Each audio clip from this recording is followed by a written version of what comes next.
Hey there, you wonderful listeners. I have a question for you.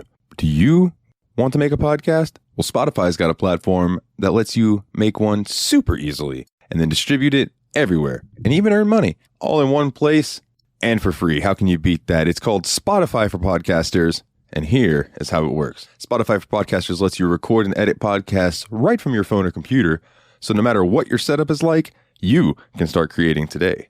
Then you can distribute your podcast to Spotify and everywhere else podcasts are heard.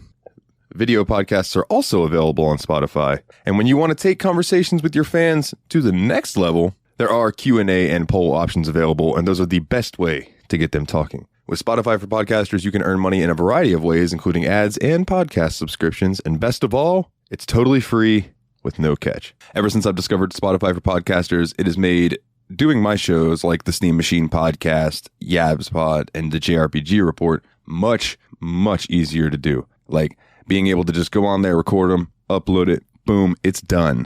I don't have to pay for a site service to host or anything like that. It's fantastic. So I highly recommend that you give it a try. Download the Spotify for Podcasters app or go to www.spotify.com/podcasters to get started today.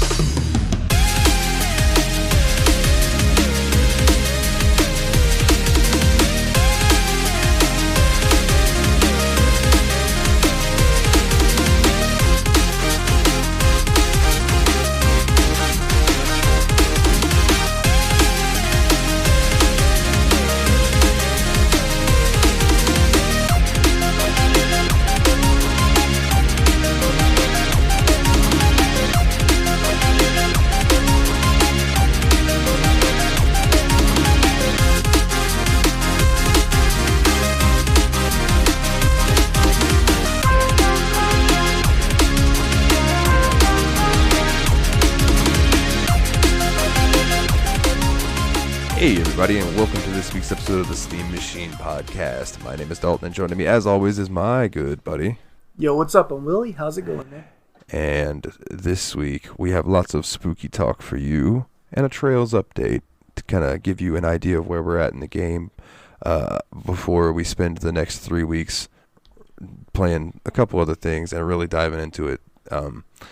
But before we get started, as always, I want to start the show off with giving a shout out to our wonderful Patreon people with an extra special shout out and what's up to Nate, Sir Cogsworth of the 7th of Juniper. What's up, Nate? Old Jeffy Lube, Jeff himself.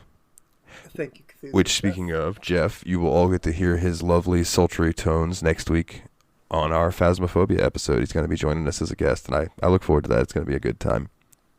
Yeah, we've played one session with him. It's been incredible. Yeah, it's been fun so far. I look forward to playing some more this week. Shout out to Aries or Adam, and a special shout out to him because he just started his new podcast called Revival and Extinction, and I want to give a shout out to that.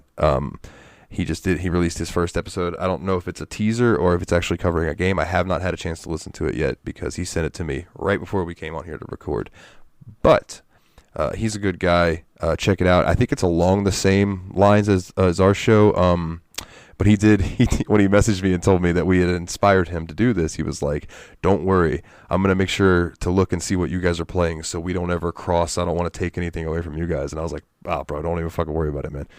Like, it's all good. It's all good." And then our last shout out that I want to give is to DC Smokedown. DZ Smokedown, welcome to the game. Yes, for sure. Thank you all. Thank you very much. I actually know DC Smokedown in real life, so it warms my heart to see his name on there. Nice. Well, welcome to the game. Dude, this week, I found out that a friend of mine that I have on Snapchat, now let me go ahead and say I don't know this person in person, but like we've been friends on Snapchat for a while. And she's a pretty good looking girl. Like I'm always like, I'm not opposed to when she posts pictures of herself and things like that.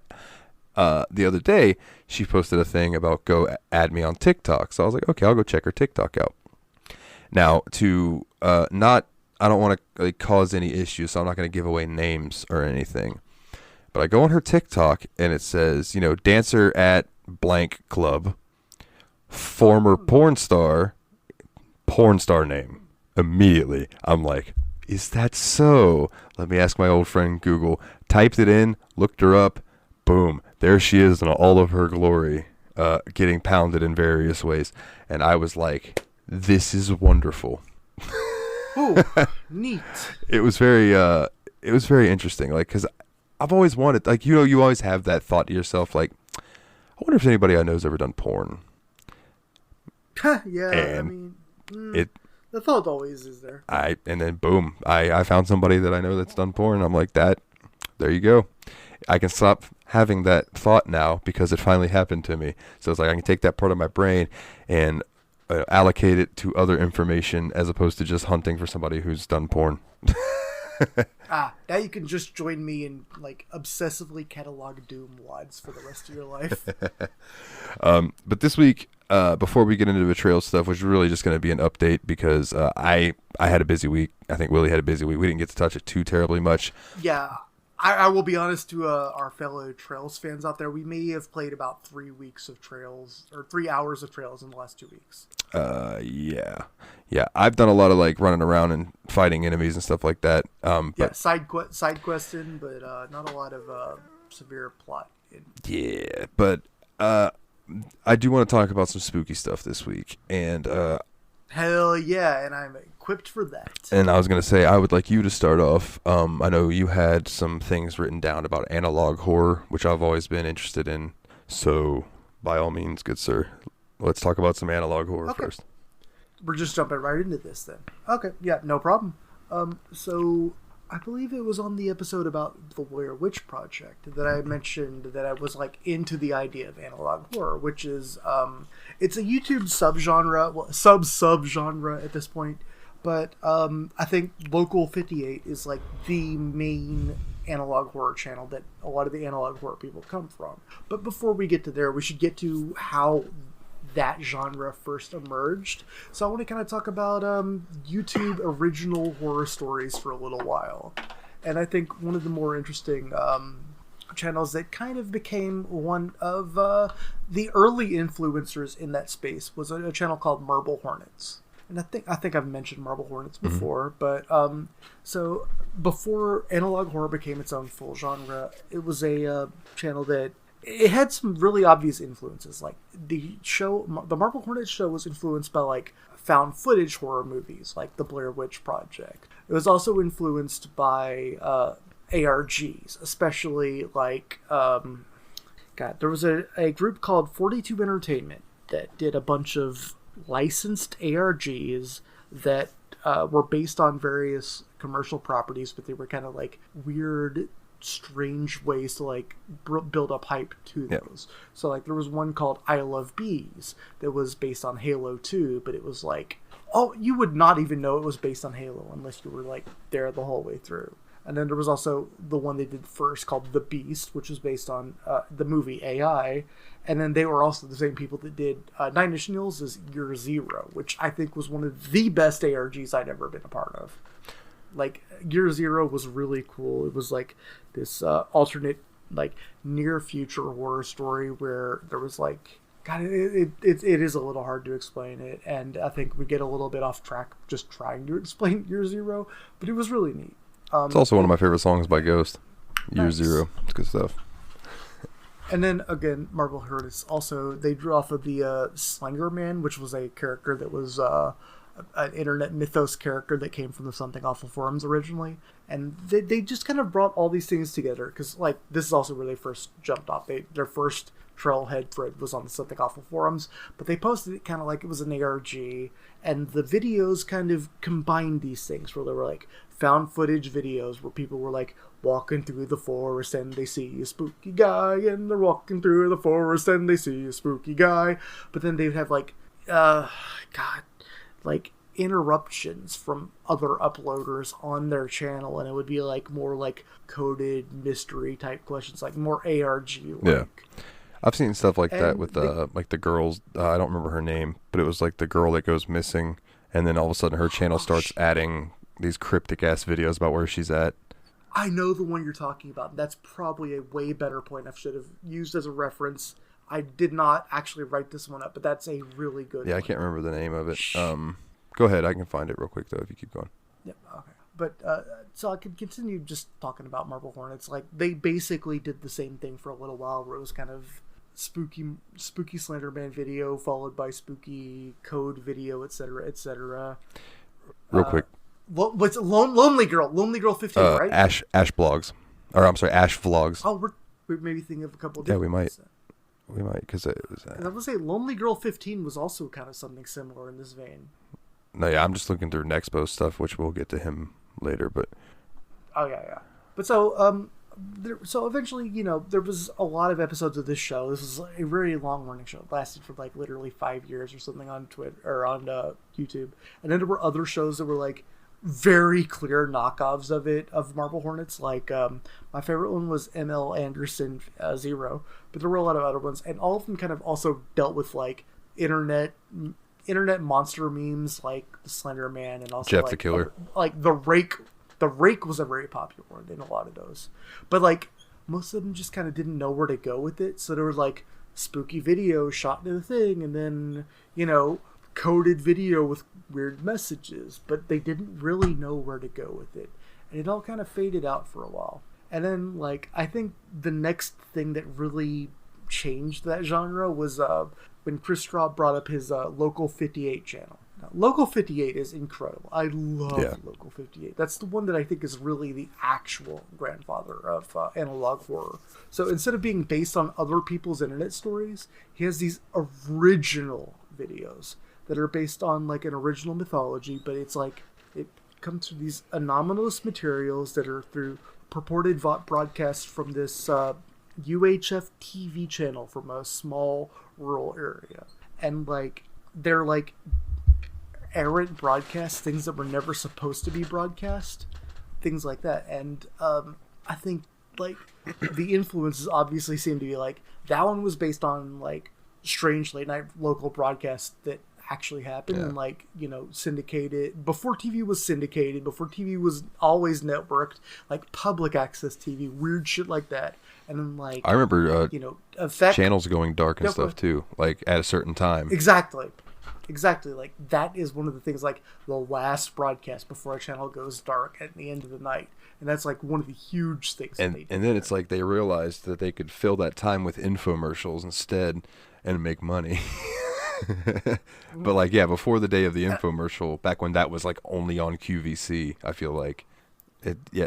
Oh, and even then, the after days, like those infomercial things become part of the analog horror series. Oh yeah, totally. Because like people definitely lean into that. But I feel like it was like there was. I think it was Food Network at a certain time would come on and be like, "See you tomorrow," and they would do a little like motion effect thing and have their little video play, and then it'd cut to black and it'd be off till like I think 6 a.m. or something like that.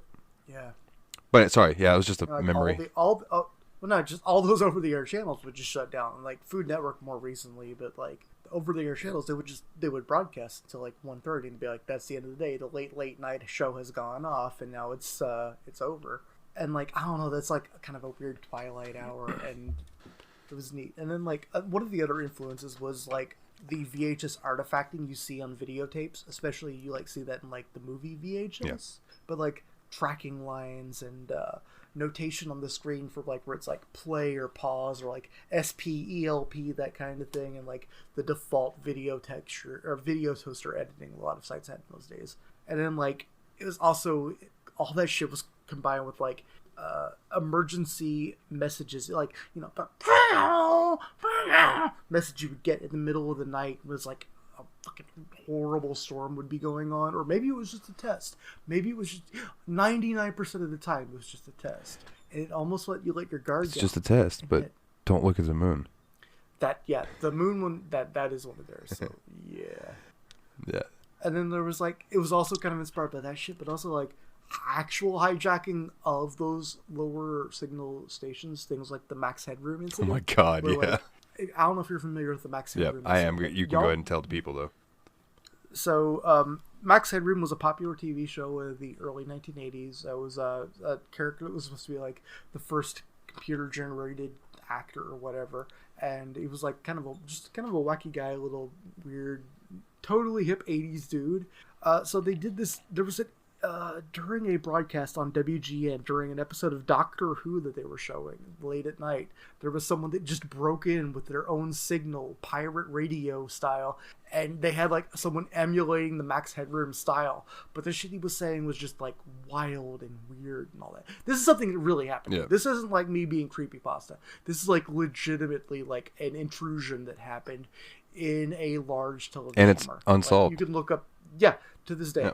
You can look up the Max Headroom incident. This is like not me just being like, oh, this is fun, creepy story. Like this is something that actually happened. And then like this channel, the Local 58, they also drew from like government propaganda too. And oh god, dude, when they did the emergency alert things, like there are channels that do like there are YouTube channels that do like fake emergency alerts, like, and some of them are really good. But most of them are really goddamn terrible. It's like my personal rule for like internet horror is like you gotta leave a little bit in your pocket. You can't go all out, right? I swear to God, there are people that do like the role play EAS, role play emergency alert system things that end in such a goofy where like there was one where it was like an apocalyptic hurricane or whatever, and at the end it was literally like brow, brow. This is an emergency message from God. Like, come on, you can't do that. That's so dumb that it's just... From God. Literally. It would have been better if it said from and then nothing. They're just from an unknown source, and it was like all red and confusing. Yeah. But I don't know. People overplay their hand on internet horror, and that's kind of a big problem I have with it. And that's like one of the reasons I think Local 58 did a really good job is... I think the 3 best episodes of Local 58, y'all can just stop listening to the show and look these episodes up. Local 58 episodes, Weather Service, Contingency, and Real Sleep. All of those episodes are just these really haunting shows that they don't overplay the hand. They don't get... They don't go too far with it, but they're really... Is one of those the one with the little cartoon with the little dude who's walking through the graveyard? No, I think I know what you're talking about. That's the moon one again, but I thought that might have been Don't Sleep or whatever. I think that is... I think I know the one you're talking about. That wasn't one of the ones I was Okay, I was just checking. There's one about the moon, too, that's really scary. It freaked me the fuck out. There's a little extended lore in all these channels for sure. But, like, these were all... I don't know. It's just worth watching them. I kind of don't want to explain everything about them because... oh, yeah, they're definitely worth checking out yourself. Like, go into it without knowing what the outcome might be. You know what I'm saying? Like, so that way...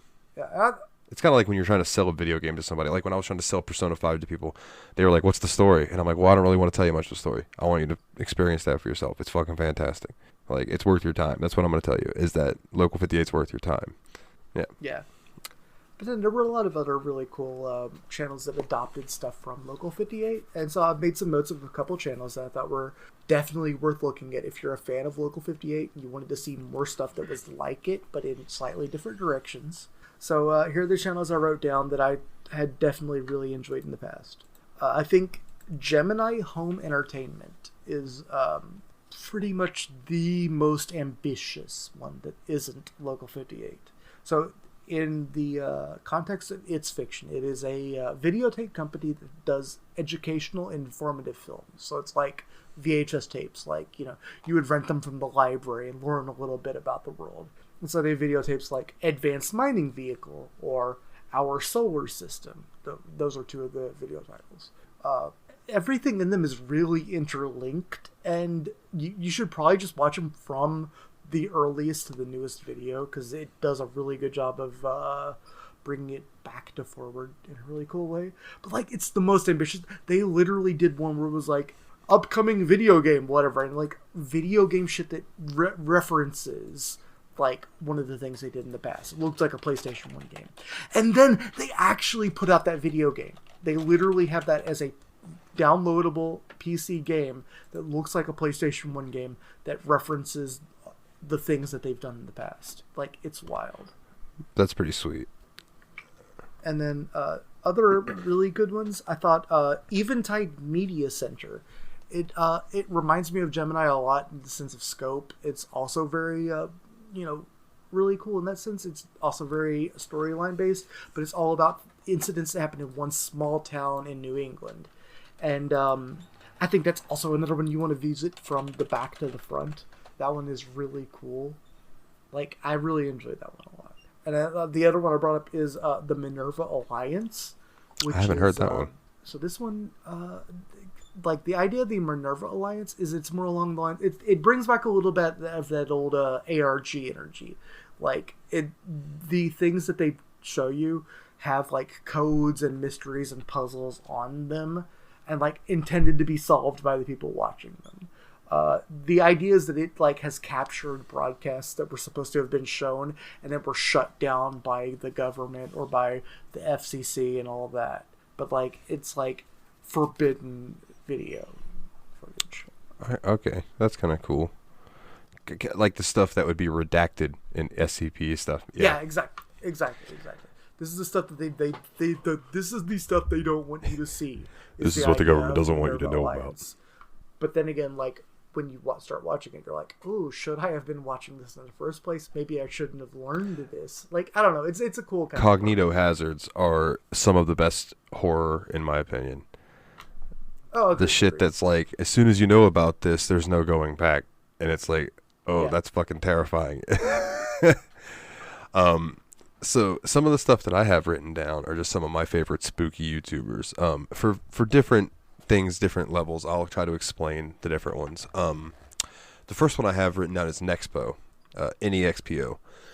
Nexpo is great for kind of explaining horror type stuff. Like, he has a video, that's how I know about Local 58, was I watched Nexpo's video on Local 58, which made me look into that, right? That's where I first heard about Ben Drowns, which is the Nintendo 64, the haunted Link's Awakening cartridge. The Majora's Mask creepypasta. Yeah. He also, Nexpro, and you've also brought the name Nightmind into yours, and both of those are very similar channels in my opinion. And both of those, they do a great job of just, if there's an internet horror story that you've heard of, they, like, bring it all into one place in a really heavily researched way that I think is really cool. Like, he's got an hour video called What's Going On with Dad. And Dad on YouTube, if you've never watched those, is this very bizarre, almost like performance art little videos that this comedian does. But there's, like, some really sinister underlying shit going on that you have to try to figure out. It's an ARG, basically, but it's fantastic. Nexpo and Nightmind cover very similar stuff. I watched a Nexpo video today about there's a cult in a dead MMO called Worlds.com, though he couldn't find any proof. Nexpo, to me, like, a lot of his videos, like, they wrap up well. Some of them are like In Search of Sasquatch, where it's like at the end he's like, well, we found nothing. Yeah. I would say if you end up liking Nexpo and Nightmind, I would also recommend looking up Justin Whang. That's WHANG. He does a very similar job researching these internet stories from point A to point B, and they don't always have endings, so, like, don't expect to find out. But, like, missing safes on Reddit, that kind of thing, that's one of his specialities. Yeah. This Room Does Not Exist is a wild one that oh man, my mind blank. Nightmind. That Nightmind covered. It was really, really good. He's done the videos on Dad as well.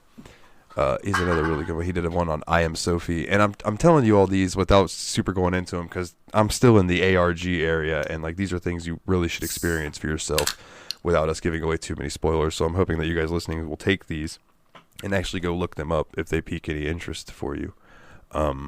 Yeah, I was hoping some of the ones I brought up on the other channels would be, like, good things to begin investigating. But, man, I don't even know what would good Next Pro places to start would be. I mean, they investigated some of the classic ARGs and things like that. I think, like, Next Pro Nightmare may have investigated, like, the Wyoming incident. I think they have summaries on, like, Marble Hornets and, like, other ones that are, like, half fictional. You know what I mean? I don't want to confuse people. It's Next Po.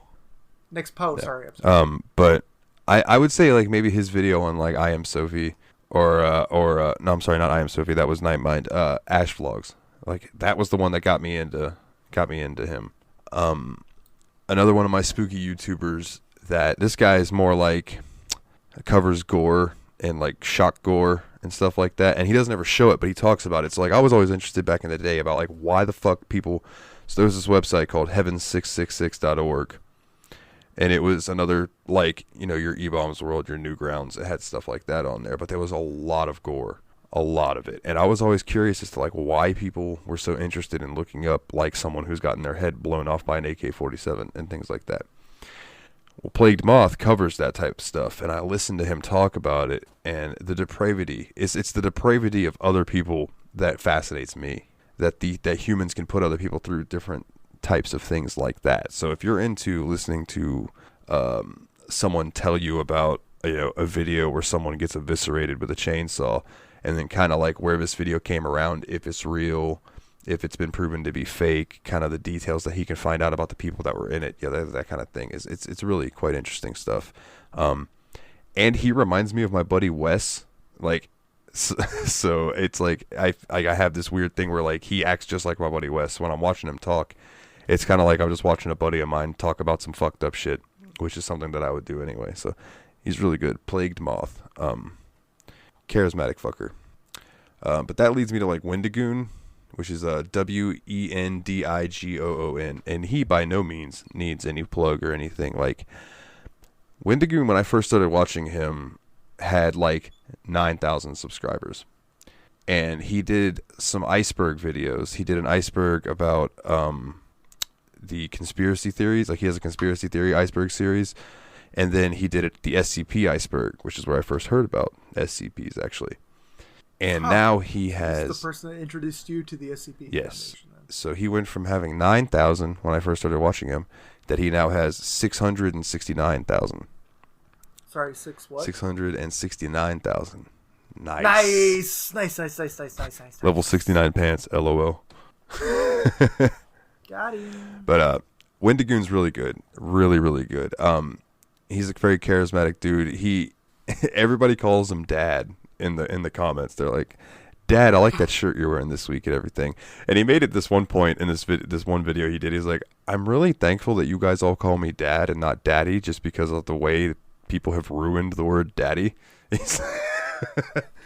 Which made me laugh. But yeah, so if you like iceberg content, he's got a lot of stuff like that. He's also got other videos. Like I watched him do a explanation of Dante's Inferno and the Nine Hells and that kind of stuff. He did a video about the Mystery Flesh Pit National Park, which that is a wild story in itself. Is fucking crazy.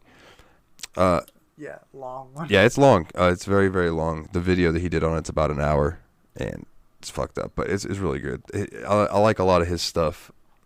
He does have some like religious stuff, but he does not push that on people. You know what I mean? Like I think he's a pastor, or at least like one of those type of people. But he always says in his videos, he's like, "I'm not here to preach to you." Like, so anytime he talks about Bible stuff, he makes sure to be like, "I'm not trying to force this down your throat. I'm just going to give you the information that I know about this."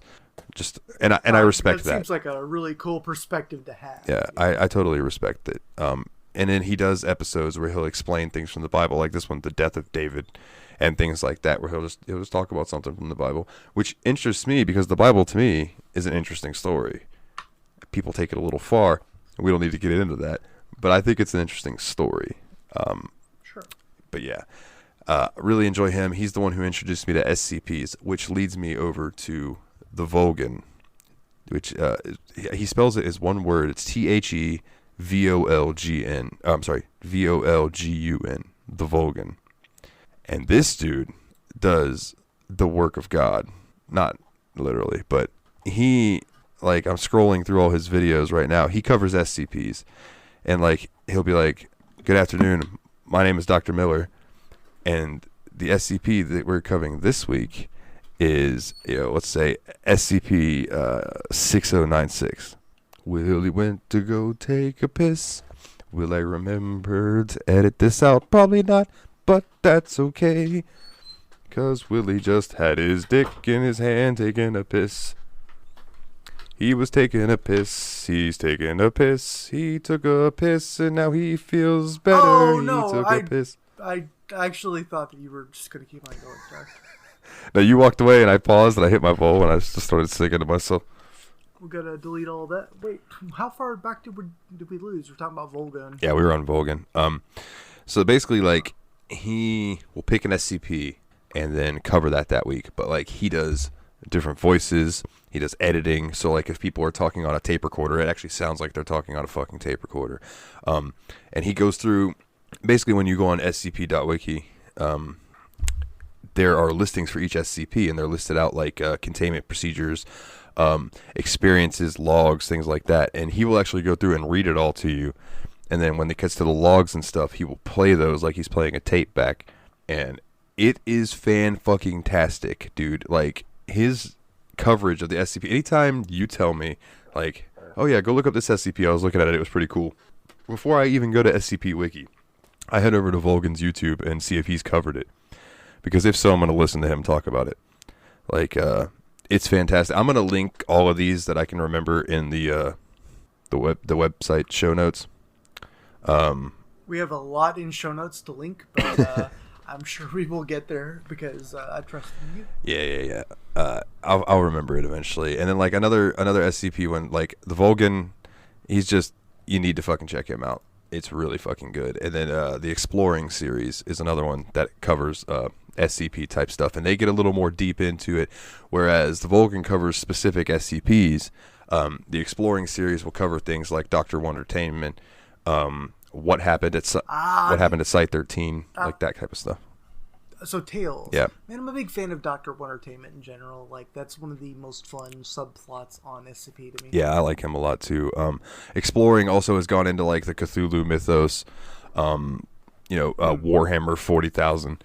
Like, there's all kinds of stuff. So they just they dive deep into things. And I think SCPs is one of their bigger, higher drawing things that people come to watch. But very good. And that's what it's called. The Exploring series is another one that's worth your time. I had a couple other ones, like Dylan the Night Owl. I won't go into him too much. He's got a couple icebergs that I liked. I think it was like the creepypasta iceberg, Backrooms iceberg, that kind of stuff. Which Backrooms I want to talk about more next week. But there was a channel I would like to bring up. Yeah, go ahead. I think that I have it in my notes, but I don't know if I mentioned it earlier. But there's a show called Bedtime Stories. No, you didn't mention that. Which I'm very fond of what they do lately. So Bedtime Stories, so a lot of the ones we've done have been like either original stories or like internet-based memes, those kind of things. Bedtime Stories is like combines like more modern, trying to phrase it correctly. They take these urban legend stories that supposedly came out within the last like 50 to 100 years and all that, and they like present them in a neutral way and then kind of weigh the evidence towards the end. So like a lot of that like is really cool because it's like it brings up stuff like The Man from Torred. I don't know if you're familiar with that, but it was like this. Oh, The Man from Torred, such an interesting story. It was apparently a man showed up at off of an airliner in Japan and brought them his passport and all that, and they were just like, "Hey, where are you from?" He's from Torred, which is not a real country that ever existed. And apparently he fully believed he was from a country called the Kingdom of Torred, which existed in approximately where Andorra does today, the small country between Spain and France. And like there's a lot of these weird tales that they tell of like people that fell a little between the cracks, a lot of famous like UFO stories and less famous UFO stories, and like I don't know, I've really enjoyed listening to a lot of what Bedtime Stories does recently, because like I don't know, they have this combination, like they don't get really skeptical with it, but they also don't get really credulous with it either. They like tell us about like where you could find a lot of the facts where some of these stories may have been mythologized from, but like there's a lot of weird stuff that they tell you about mysterious disappearances, cryptids, aliens, and all that. It has a nice like X-Files-y type vibe of different types of story. That's what's up.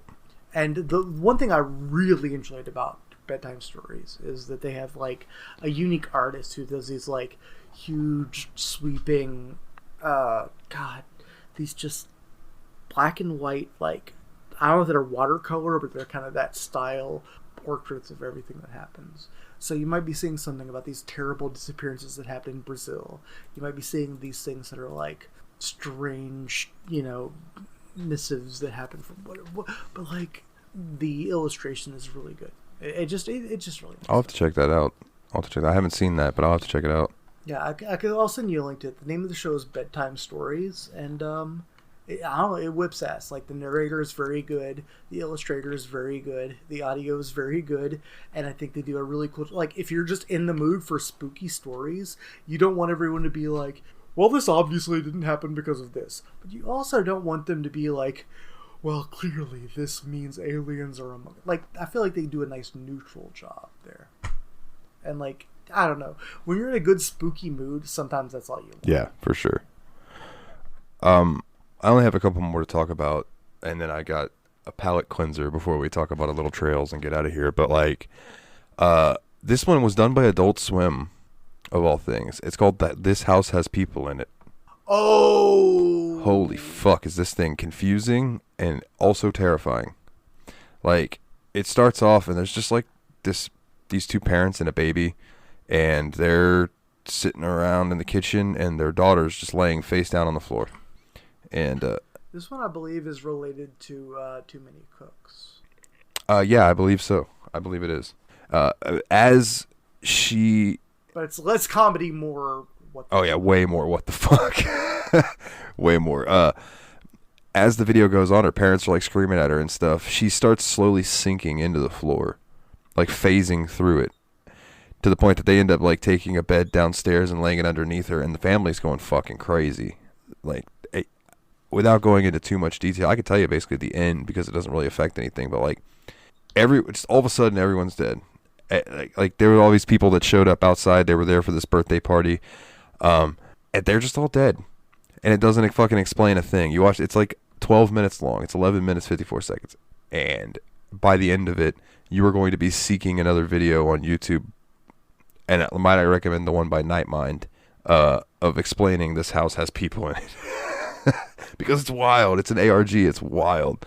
There are, like, links that you can click on that'll take you to different places, and then there's links on there that'll take you other places with things you can watch, and it's fucking nuts. And then the one that I hold near and dear ever since I first watched it, it's one of the strangest things I've ever seen.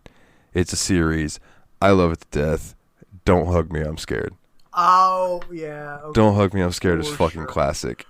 Dude, this is exactly the time of year people should be getting into Don't Hug Me, I'm Scared. That's... And what's weird is, like, they did their thing years ago now. I think the first one was like 10 years ago. And they posted something 3 years ago called Wakey Wakey. And it was like a little teaser thing. And they haven't done anything since. So I wonder if maybe... I heard that maybe they were in talks of doing a TV show. But, like, I don't know. It would have to be a streaming show because I don't know what network would pick up that... Because it's just so fucked up. It looks like a kid's show. For all intents and purposes, it looks like a kid's puppet show type thing.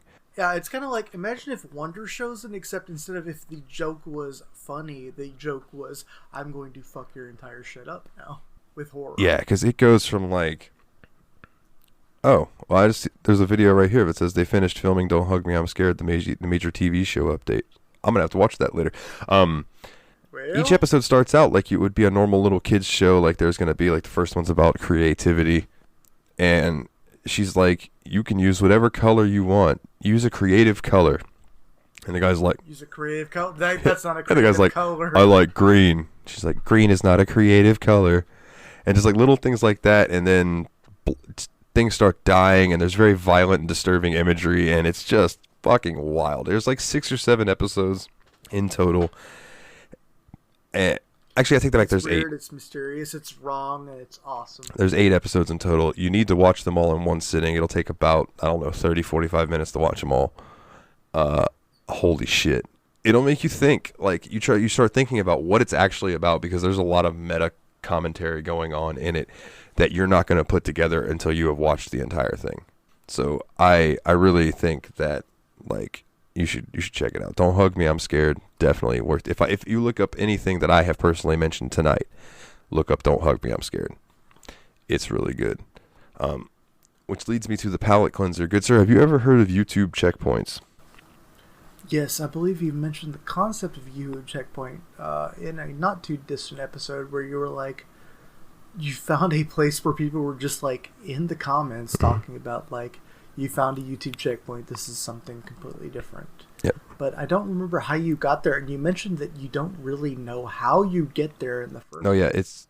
This is like the reverse of a creepypasta, if I remember. Basically, like, you can go on YouTube and type in YouTube checkpoint now, and you'll find a playlist of people who have found these videos and put them all into a playlist. But they are videos you cannot search for, because the title either has something that your keyboard won't do, because maybe like a Japanese keyboard has keys that our keys just can't do, or it'll just be named something very strange, and they only show up in your recommended videos on the side when you're watching through stuff on YouTube. And the first one I ever found was this Japanese titled one, and the video's no longer up. It got copyright striked by Nintendo, but somebody else has uploaded it in its place. The Sticker Bush Symphony. You know the song I'm talking about from Donkey Kong Country 2? Yeah, Donkey Kong Country 2. It's just this video with a nice, pretty little sky in the background with these vines going across the screen. And it plays Sticker Bush Symphony for an hour. Just on repeat. And it's supposed to be a calming, just a place to chill and check in. And, like, people comment, like, here's a comment right here. Checkpoint. Taught my son how to play Magic the Gathering, a game I've adored since childhood and learned from my dad, but gave it up on my son's birth. Sold all my cards shortly after he came into this world, sadly. Skipped forward 11 years, and a few weeks ago, he wants me to teach him how to play Pokemon, but due to the shortages everywhere, I couldn't get him any, so he opted for Magic instead. Went to Target, got us a dual deck pack. I spent 4 hours teaching it to him, and he picked up well, and now we play every night. And, like, little things like that where it's like, It's cute. Yeah. It's friendly. It's a legitimate checkpoint of how people... No one are being assholes. No one. I don't see any douchebag comments at all. Everyone's being nice to each other. It's... I believe if you like YouTube checkpoints, you are a lesser human being. I'm a Sigma male, so, But, just for you real quick, I will DM you a example of one of these so you can see the title of it and stuff. Sure. And I'll post it in the show notes as well so you guys can find yourself a checkpoint. But they're just like little sprite graphics and a little song plays. I don't know what most of these words mean, but I see that it's something from Chrono Trigger, because literally I can see the words Kuro no Toriga. I don't read Japanese really well, but I read it just well enough to know it says Kuro no Toriga. Oh, so yeah, there you go. But yeah, it's just another checkpoint that you can't find with an English keyboard. I would never have been able to search that with an English keyboard. Yeah. So I just thought that's cool, like that there's shit like that on the YouTube. It's just there that you can just find, and just in the sea of shit that YouTube can be, that there are these little like patches of purity is nice to see. That's all, in my opinion. You know, so it's like, you know, after you watch some Plagued Moth and fucking get yourself all scared up and shit watching some Local 58, you can come chill out at a YouTube checkpoint. Just relax. Man, you're gonna have to do so much work in post to try to figure out all the links I've tried to send earlier, like just me saying names of specific episodes. I can look through your notes, man. It'll be fun. And if I don't link everything, whatever. I'll do my best. I look at the links on Tyler and Dave Play Old Game Stuff. Tadpog, shout out Tadpog, you guys rule. I look at the show notes that Dave puts together sometimes. There's some hefty amount of links in there when they're getting heavy on the media talk. I'm always impressed. Yeah, true. I like most of the links I was talking about this episode. I really think are good things to look at. I mean, I would not recommend revisiting Marble Hornets today. I think it does not hold up whatsoever. But like the Local 58, the Local 58 holds up for sure. Yeah, everything in Local 58, everything from what was that one called? Gemini Home Entertainment, Eventide, and I think you'll find the links for Eventide and Minerva. I don't think I named specific. There's another one that was I think it was like an ARG type video, but it was just a horror video type thing about this family, and it was from these different camera angles, and it was like the guy was obsessed with this character who was like Sonic but wasn't Sonic, and he would dress up and run around as him, but then wouldn't admit. It was very fucking weird. Oh, you know what? I'm sorry. That's also This House Has People in It, I believe. Never mind. I could be wrong about that though, but I feel like that's the same guy. Anyway, so Trails in the Sky. Like we said earlier, didn't get a lot of time to play this week. I do want to say that I've been just exploring and doing my bracer quests, and I'm really enjoying the character development. Man, one of the things I think is really amusing in this is like all the characters make these little combat grunts and all that, and it's like it cracks me up when like you'll tell a guy to eat like a sandwich or whatever, and they'll be like, "Tick!" and then just eat a veggie sandwich. Like that cracks me up a lot. Yeah, it's really fun. The building up between Josh and Estelle, seeing their characters, kind of getting the feel for how they act with one another, and then the introduction of Scheherazade, and then what's his name when you meet Oliver, or it might be Olivier. I'm not 100% sure. Olivier. He is absolutely hilarious too, and you meet him at the Haken Gate, which is between Roland and Bos, which is where I am at right now. I was in Bos doing side quests. So I'm gonna say, like, when a video game gives you a character that's supposed to be like sexy dominatrix teacher, there's like a line you can go before you cross that line. Like Quistis Treep from Final Fantasy VIII is clearly meant to be sexy teacher with a whip. I don't think she exactly crossed that line, right? But yeah, then not really. This game has a character who has the sexy teacher trope. Scheherazade. And then she comes out with a whip. Yeah, Scheherazade. And then she has a move called Sadism Whip, where she brings her breasts strictly into the camera and goes, "Ho ho ho ho, someone's been naughty," and starts giggling and whipping. I think somewhere in that part, you've gone a little too far. I disagree. I love it. In fact, if she'd have shook them a little bit too and hit her enemies with them, that'd have been sweet. No, I'm just kidding. But she's a great character. She cracks me up. Apparently she gets very. No, she is actually really. She gets fun. handsy when she's drunk. Apparently she likes to hug everyone. Kind of one of her character traits is that she's kind of known to be a little bit of someone who really likes to get liquored up but cannot handle it. Yeah. And she's a fun character. And I feel like I've really come to enjoy and meet the characters a lot, and they're kind of written in this very early 2000s anime type way. Like characters get really mad really easily, but are really talked down from it real easily too.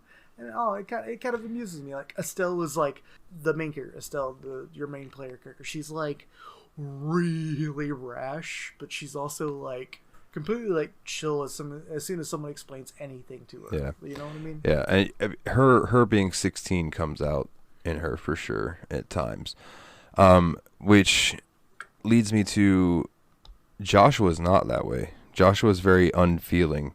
So I'm curious how that's going to play out. I'm wondering if maybe he's like a child soldier type thing. So he was rescued by Cassius. That's my guess. I don't know that to be for certain though.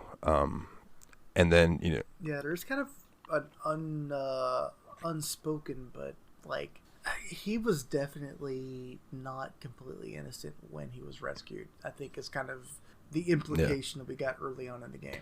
Like he has a bit of a vengeance against Cassius Bright, who is the character that they both Estelle and Joshua call Dad. Yeah, at least at first, because it's like he's grown to love him now. But that opening scene where they introduce Josh, he's very like, "What the hell did you save me for?" like type guy. So I'm very curious to see how that's going to play out over the next few weeks, and then. Man, I like having Scheherazade in the party too, though, because like my party was like level 8 at the time, and she came in level 12, and it's like, okay, obviously this is the kind of game where it's like we're all gonna be level 12 very soon, but it's like she's the established, person that's the young bracer, but she's like a fully senior bracer. She's powerful. She knows what's going on. She's recognizing the world and all that. My dudes are like level 8. They suck ass. But now everyone is level 13 in my group, and they do not have that same recognition. I don't know. Yeah, it's fun to watch them grow. Me and you were talking about off air about like loving to get that new equipment upgrade in RPGs. It's like such a nice, man. It's such a good feeling. Like, oh yeah, look at that green. Look at those green arrows pointing up. Yes, give them to me. It's like this is one of those games where equipment differences seem extremely huge. Yeah. Like you get this little tiny bit. You just like get that little difference between the spike shoes and the regular shoes, and it seemed like it was so huge early on in the game. Like I kept wanting to go back to the main city to buy spike shoes for Joshua because he was like getting hurt a little harder than everyone else. But now everyone has running shoes, or what are they called? Freaking, I wrote it down, but I already forgot it. Like the J running shoes. Yeah, which I'm assuming it just means Japanese. These are Japanese running shoes. Dang. They got them Nike J's. Yeah. But yeah, and then I wrote that earlier that I said, well, we're all going to be level 12 soon. And I looked at it again, and yeah, everyone's 13 now. So I want to say my character's like level 13, 14, somewhere around in there. Shirazard might be pushing 15 at this point. I am in the Nepal Valley just trying to find this beast that's out there for one of my side quests. So that's where I'm at, and things hit hard. One thing I've learned about this game is like your characters hit hard and enemies hit fucking hard. So like, yeah, you do not get a lot of hits worth of leeway. No. You need to heal between. And this definitely is one of those games like Persona where you want to try to get as much done as possible before the enemy ever has a chance to attack. You know, like if you can kill one that knocks it out of that position to where it's going to give one of your other people another attack, then you might be able to sneak it into where like you can keep that going. It's fun. It's almost like a little puzzle in evolving with the games, but it's not tactical. So should we tell them why we're in Bose? What happened exactly? I believe we touched on that at the end of the last episode, but we might not have. We didn't finish everything out. I was not quite there yet at the end of the story, so we found out that we had met the robbers who had brought down the gems. Yeah. And then we found them, and it turned out they're sky pirates. Yeah. And then what happens next is it turns out that they have apparently hijacked a large airliner, which is the one your dad left on at the beginning of the game. Yeah. Pretty and it's just brutal. disappeared. So now we're chasing them. Like, so now we're following his trails through the sky. The sky. Dun, dun, Dun, dun, dun, dun, dun, dun, dun, dun, dun, dun, That's just like when Oliver, I'm just gonna call him Oliver. Fuck it. When Oliver is handling the issue, when like there's things get heated between you guys and the general because he doesn't like bracers at the Hakan gate. He starts singing, and one of the lines in his song is about the trails in the sky, and I went, "Oh, he said it! He said it!" So I was super stoked about one thing because like Oliver, he came out there and he was like very aggressively bisexual character. Oh yeah, aggressively, no hiding it. And like he's like the shonen hair and his like bard style, and I'm like, okay, he's gonna have the lamest weapon in the game. And then I actually get him in the party for a second, and his weapon is fucking gun. He has a gun. Yeah. That's his weapon, y'all. He has a goddamn revolver. Yeah, he's got a pistol. God bless it's awesome. He is hilarious. Like when you meet him, he hits on Shirazard, and she's not into it. So he's like, all right, I'll take this boy then. And Estelle's like, whoa, wait, what do you mean? She's like, oh, are you telling me that you're one of those guys that likes other boys? And he goes, I just appreciate beauty. I like anything that's beautiful. And then he ends up telling her that she's not, and she's not sexy. Because she's like, well, why didn't you hit on me? And he's like, well, how do I say this? You're lacking sex appeal. And she's like, well, excuse me for not being sexy. It's a hilarious little scene. It really is. Yeah, I shouldn't have liked it because it's probably pretty problematic or whatever. But I don't know, man. Like, it's the way I look at it is it's probably like going to end up being a thing during the game where Estelle and Joshua kind of learned to appreciate him. They learned that that's just part of his character and things like that. That's what I'm hoping for, is that there's like a learning that that's not a bad thing type thing. Like the way they acted, that it was kind of strange, where they should probably, like, by the end of the game, it'll probably come around to being where it's like they really don't think it's that strange. Or maybe they do, but they accept him and they don't judge him for it. That kind of thing. Or maybe Joshua falls in love That's with another him. How that's do you another know it possibility. isn't the truth, That's another man? possibility. Just kidding. Nope, you got trapped. You just got tricked into shipping a 16-year-old boy with a full-grown adult. You idiot. You're under arrest. It's fucking Japanese. Like, what do you... of course. At the end, they're going to be like, actually, Josh is actually 7,000 years old. Yes. I hate this podcast. Can we go back to talking about horror shows? Do y'all remember when we're talking about Marble Hornets and the Slender Man? That was funny. Well, you don't want to talk about 8,000-year-old demon girls? No, because they... No. I mean... So the only other thing that I wanted to touch... So then we went to this little town called Ravenview, and like I escorted a guy over the fucking wilds, and was like, "Hey, here we go. We're in Ravenview now." Then went back home, and I was like, "Oh, I could have done the Ravenview quest like way earlier." I don't know. It's just weird. I'm trying to remember the Ravenview quest. I don't remember. I remember. No, it was literally the exact opposite of that. Actually, I did the Ravenview quest first because there was like a monster behind. Yeah. I was gonna say that's where I went there for. Is that? Yeah. Yeah, I haven't. But it turns out I could have stopped off in Ravenview to drop that guy. I haven't done the escort quest yet. It's fine. I literally sent you a screenshot of it. It's not like it does anything important. Yeah. It just we'll have to go to Ravenview again later. Yeah, and that's fine because there's actually there's a recipe in Ravenview that you can't get until you have to go there for that whatever quest you're talking about. And there's a recipe that I want to get because you can use that recipe to make money. So I'm gonna do that eventually. A little bit of a little exploity. Wow, this fucking guy, he's got the capitalism balls. Yeah, because the ingredients create an item. Yo, everyone at Patreon deliver some money to this guy so he can turn that into his ingredients. Yes, the sum of the ingredients is less than what the actual item sells for when you craft it. So you can just buy up a bunch of ingredients, make the thing, sell for profit, repeat. So like say you spend $5,000 to get the ingredients and you make 99 of them, you can sell that for 9,000 and you have 4,000 gained. You can do that over and over and over and just gain extra money. And that's just, I'm making numbers up. And this is just how you live your life. This is how you enjoy playing video games. When I need new gear, absolutely. When I want an upgrade and I'm about 2,000 miras short, damn right. Tragic. The only other thing that this dude right here.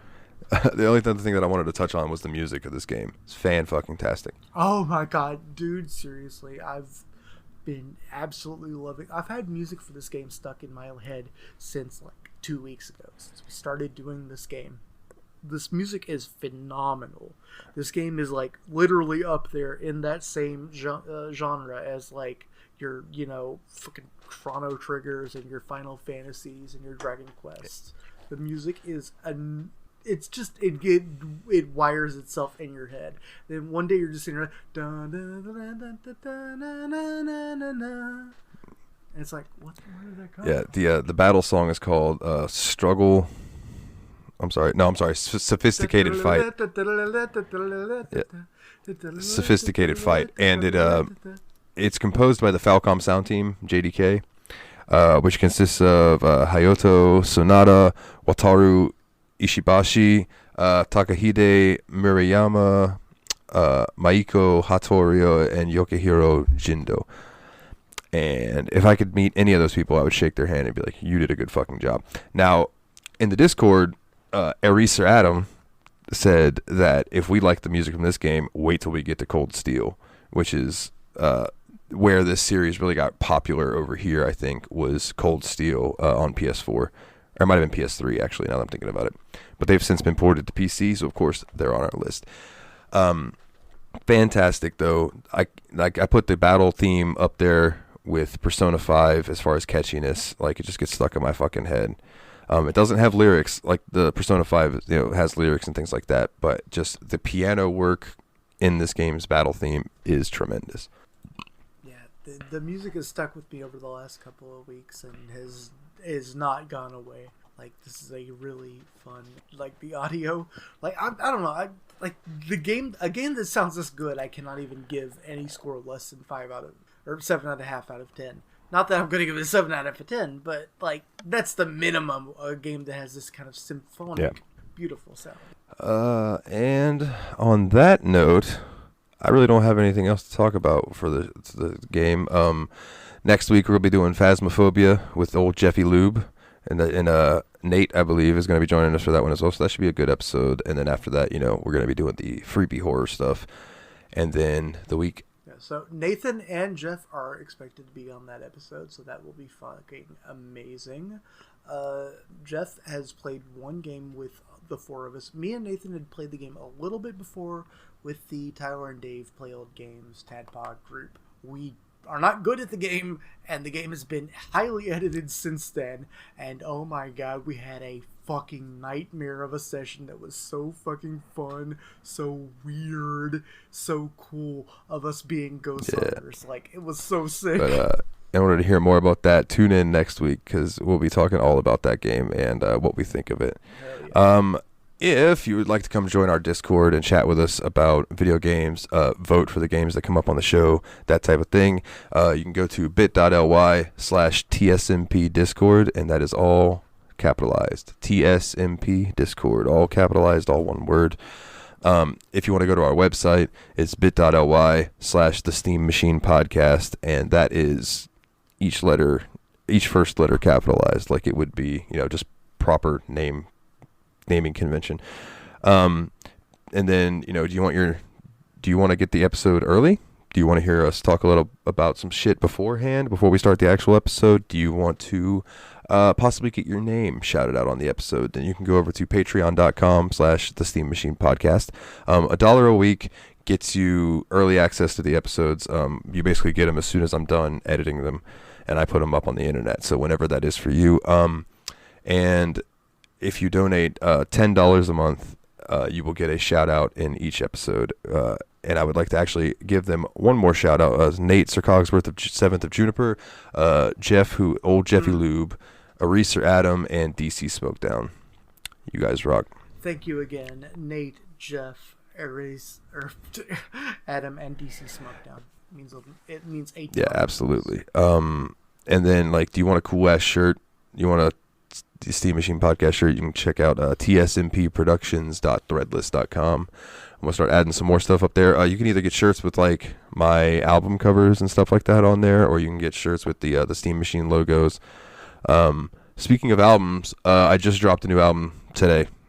Now that I'm thinking about it. That's right. So if anybody's interested, The Fallout Prophecy. Yes, sir. Fallout Prophecy.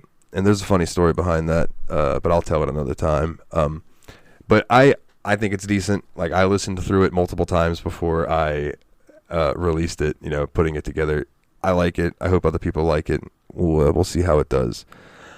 Other than that, I have a recommendation this week. Go check out Mandalore Gaming. Mandelor,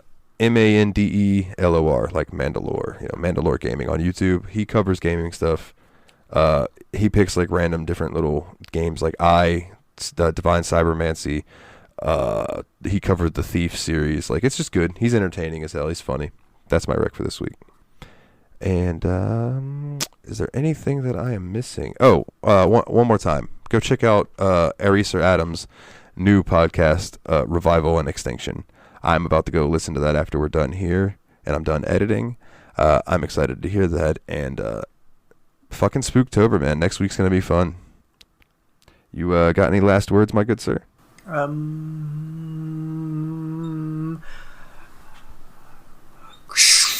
These following messages have been redacted by the following person who has redacted that message has been redacted. Take it easy, folks. Dalton here at the end. I just wanted to throw in real quick that I'm going to end this episode with a song off my new album, The Fallout Prophecy, by Nile the Nightmare, which, hey, that's me.